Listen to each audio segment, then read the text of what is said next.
this is Chef Ashley Chef, and welcome to Cooking and Kicking It with Chef Ashley Chef.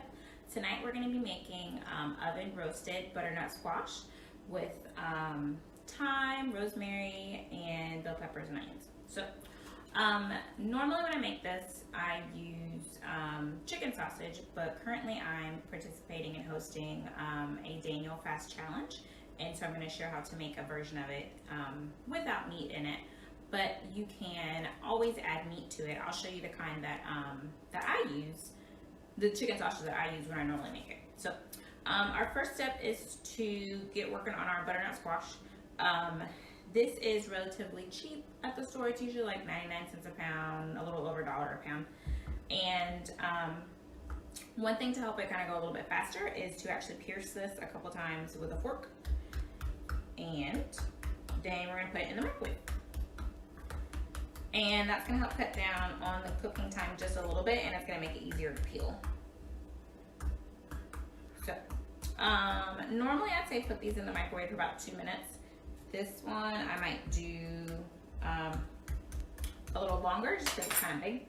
You can cut it before you do that, but I'm not going to. So.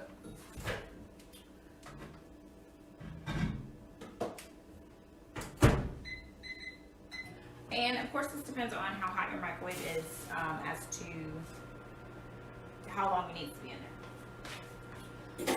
And that's not really cooking it, it's just making it easier to peel.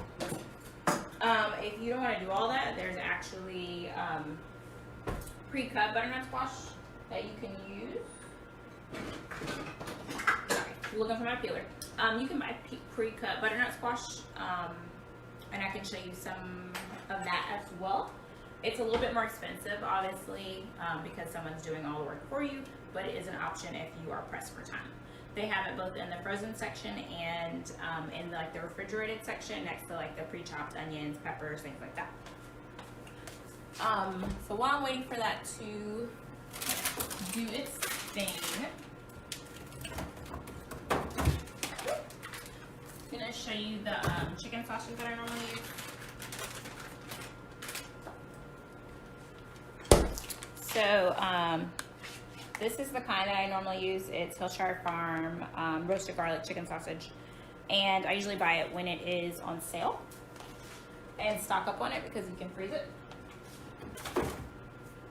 And then this is cut open, but this is the butternut squash that I've gotten before, and this kind you can actually steam inside the bag.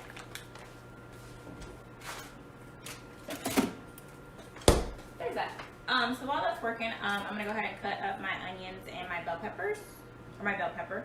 You could also add cherry tomatoes to this. I didn't have any, so I'm gonna do without.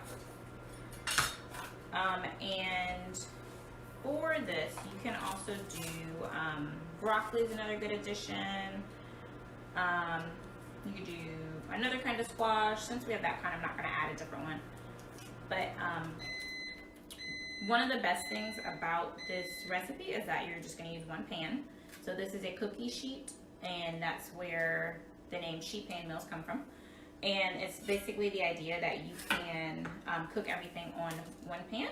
So one less thing that is going to be dirty at the end of your cooking session, and one less thing to clean. So actually I'm going to stop and check on my squash. Okay. So it might be a little hot to the touch, so I'm gonna let that cool off for a little bit.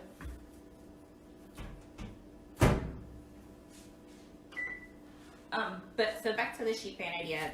These are really great meals for quick weeknight situations.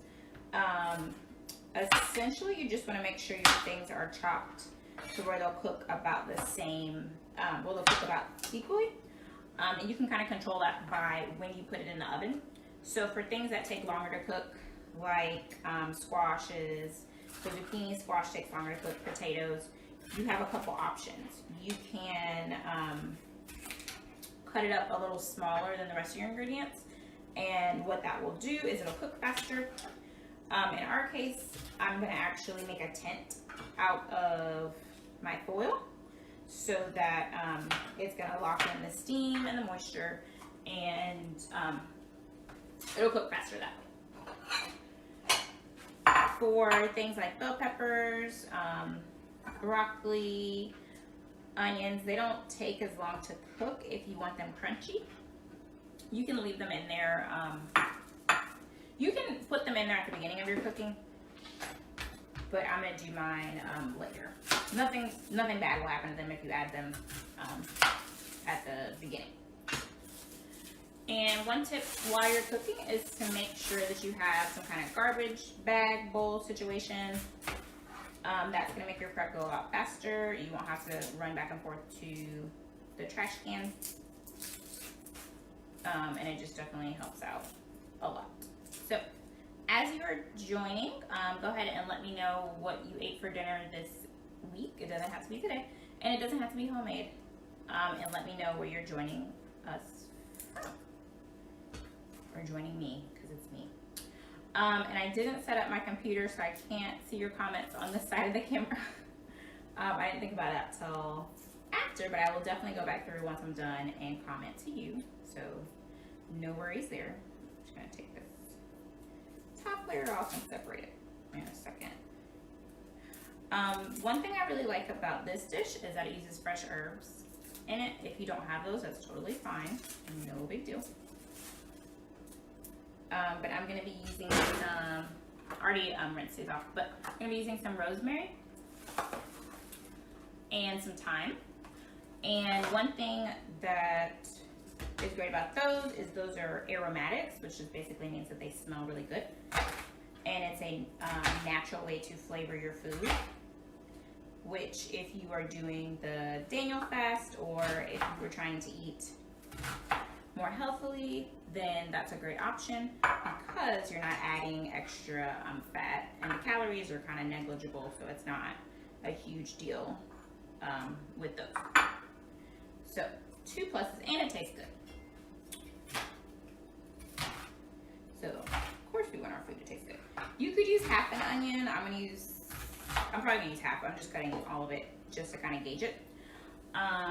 With sheet pan meals, you don't have to measure a lot of things, which is another positive, because at the end of the day, who has time to measure? So, all right, my squash is a little bit cooler. I'm gonna cut it in half. And the type of knife that I have is called a Santoku knife. It does great with cutting raw vegetables. It's great with meats. It's great with tomatoes, things like that. So when you cut open your squash, it's gonna look like this, and it should be easier to peel. If it's not, you can pop it back in the microwave, and I think I might have to. Oh no, okay, we're good. Like I said, you can buy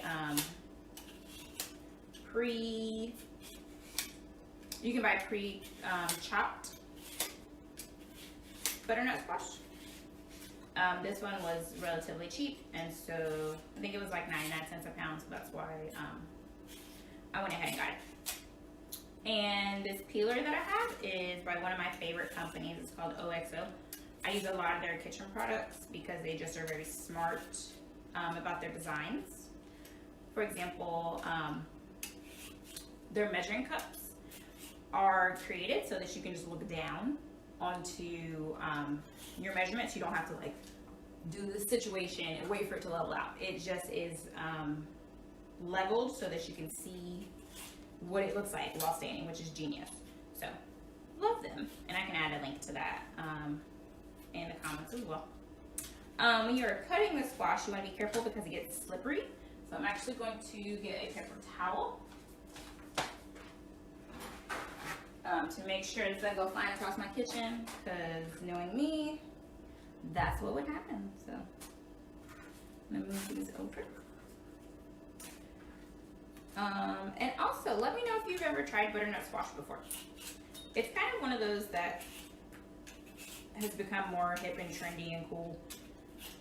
So some people have tried it just out of curiosity. Other people are still like, I don't know about that. So, my husband's, I don't want to say he's a picky eater, because he's not. He's definitely open to whatever I make. He'll try it. He'll eat it at least once. And for him, he likes it. And I made it for families and their kids end up liking it too. I had one family whose daughter said she thought it was mango. It was mixed with chicken. And she said she really enjoyed the mango chicken.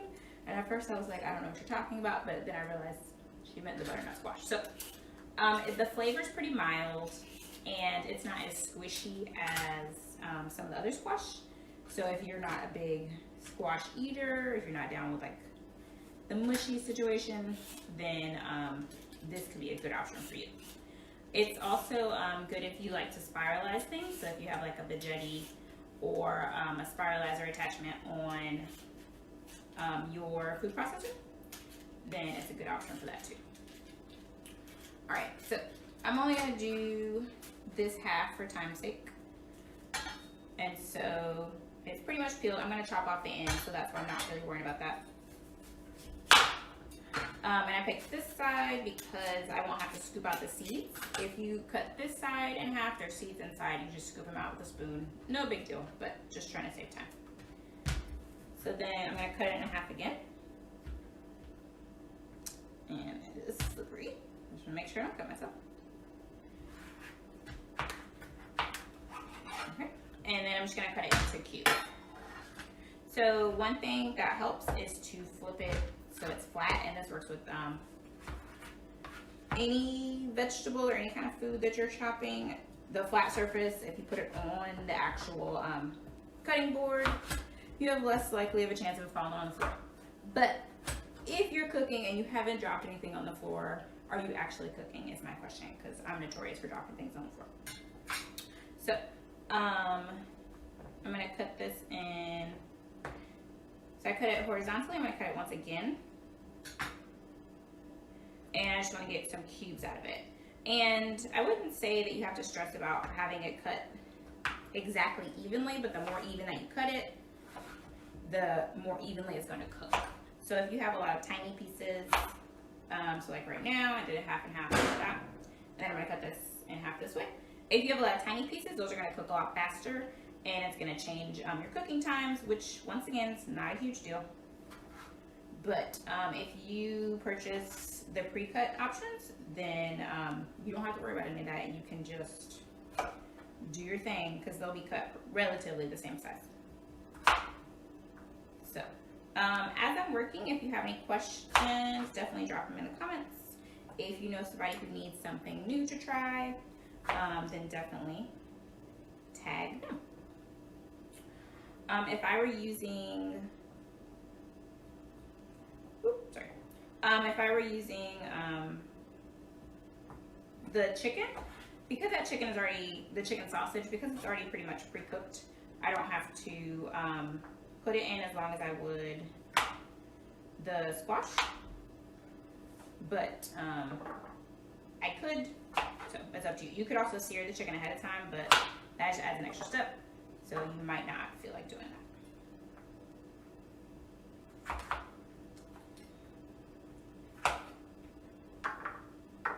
And they kind of look like little cheese cubes.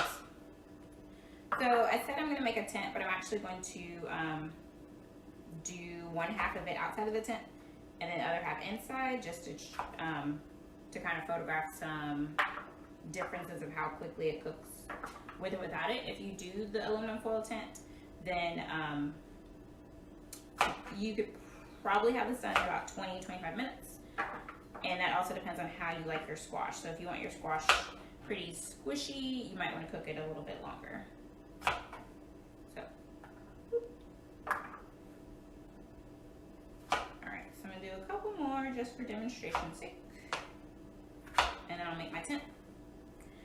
Another good thing about the foil is that I'll actually do bigger pieces in the tent. The foil is one less thing to clean up. And if you are trying to be environmental, you can also recycle it as another option as well. So, and if you were to do, see, just drop some on the floor. Now we're cooking. If you were to do the whole squash, it depends on the size. This one was about 3 pounds. You'd probably get a good 3 to 4 cups of actual squash.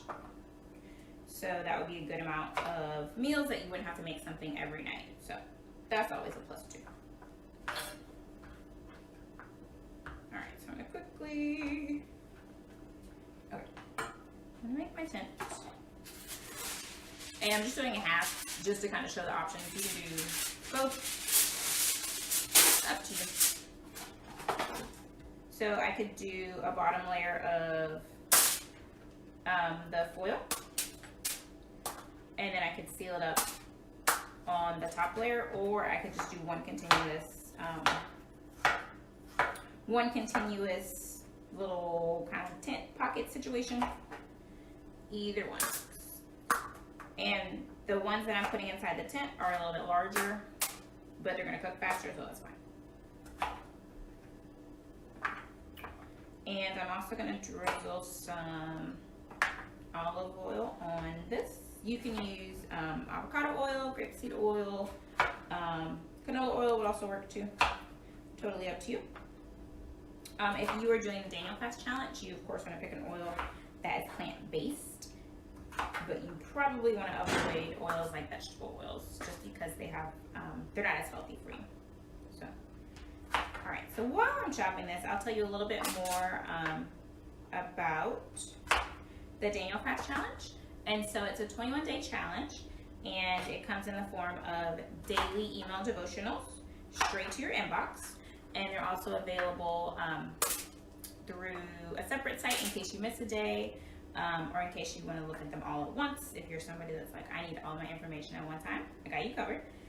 It also includes a private Facebook group where you would be with other members who are also doing the Daniel Fast Challenge for support like that. It includes a ebook journal, and the reason why it's an ebook is because it's more environmental. You can print out whatever pages you would like, so that way if you're somebody who needs to see the encouragement on your wall, in your mirror, in your bathroom, then you don't have to worry about only seeing it when you open a book. So that is going to help you kind of think about your feelings, your thoughts during the fast, and kind of just keep you centered.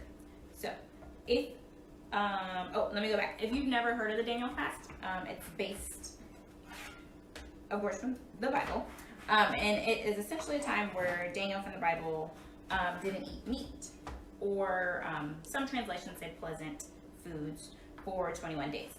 And so the modernized version of that becomes pretty much a vegan-based diet that you're following, and some churches are usually who people do it with.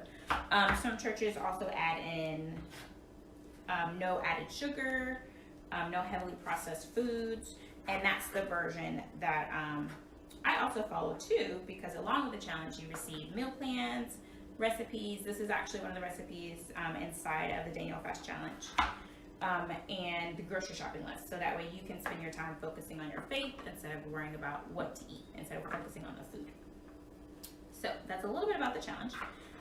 If you are somebody who is not doing the Daniel Fast Challenge, but you are just interested in eating good, if you're in the Atlanta area, I also offer family style meal prep to families in the Northeast Atlanta area. So that would be Gwinnett County, North Fulton, and we also service some areas inside the perimeter and places like Sandy Springs as well, which would be North Fulton. And with those, you get 4 family meal kits, and what that looks like is you could do our option where we have 2 seafood options and then 2 non-seafood options, or you could do 1 seafood and then 3 non-seafood options. And with those, everything is seasoned, chopped, diced, sliced, and it's ready to be put in the oven. So if you were to order and we had this meal on the menu, everything would be pre-seasoned for you, all this would be chopped, and you literally would just have to dump it out of the bag on some foil and pop it in the oven. So it's very simple for you, and it's very easy for you to do, which is perfect for weeknights. It's also perfect if you have older kids who you allow to use the stove or the oven or a crock pot, because they're going to be able to help out with dinner. So if you were interested, I didn't tell you the links. If you're interested in either of those, The links are in the description for this video. So for the Daniel Fast, the link is bit.ly/DanielFastChallenge, all lowercase. And then the link for the family dinner kits is bit.ly/ATL family dinner. So if you know somebody who needs help with dinner, definitely have them check this out as well. All right, so I'm gonna switch some of these over. Okay, so we have a good amount for now, just for demonstration's sake. So I'm gonna add some olive oil to this, and this side. So I'm gonna start with just roasting my squash for about 15 minutes, and then I'm gonna take it back out, and then I'll add in my onions and peppers. So I'm gonna add a little bit of my thyme, and if you have a farmer's market, this is a great place to get those. These are actually from Kroger, so don't feel like you have to go to farmer's market. Sprouts, whatever it is as well. You can also purchase the plants for them too. I've done that before, and the plants end up dead because I do not have a green thumb. That's not my ministry, and so I usually just buy the fresh herbs in the little packages like that.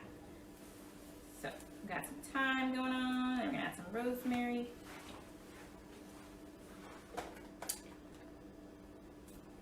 And like I said, this recipe is actually a part of the Daniel Fast Challenge. Or if you are in the Atlanta area, you can order meals like this. And so with that, it would come with, the meals all come with a veggie, a starch, and a protein, so that you have a complete dinner. I'm gonna add some oregano as well. Oh, I'm gonna put rosemary on this one. I'm gonna add some oregano as well. And since these are fresh herbs, the smell is amazing, and that's really gonna help infuse into your food. I got some oregano. And then just a little bit of salt. For our families that are eating sorry, my brain is not cooperating. For the families that are eating the meal kits, we don't add a lot of salt, and we use fresh seasonings. Everything is made fresh that day. Food's purchased that day, we create it that day, and then it's delivered to you that day. So we create and deliver or offer pickup on Mondays. And that's just so that we can make sure we have the freshest options to you. We don't use preservatives, we don't use any processed foods, because we are really committed to making sure that we are helping to create healthy families and healthy lifestyles. So, all right, I don't think I added the oregano over here. Talking, doing too much. All right, so my oven is on 400, and I'm gonna make my tent with this, and then I'm gonna pop it in the oven. So if you have any questions, you can write them in the comments, and I will go back and answer them. This has been Chef Ashley Chef. Have a good evening.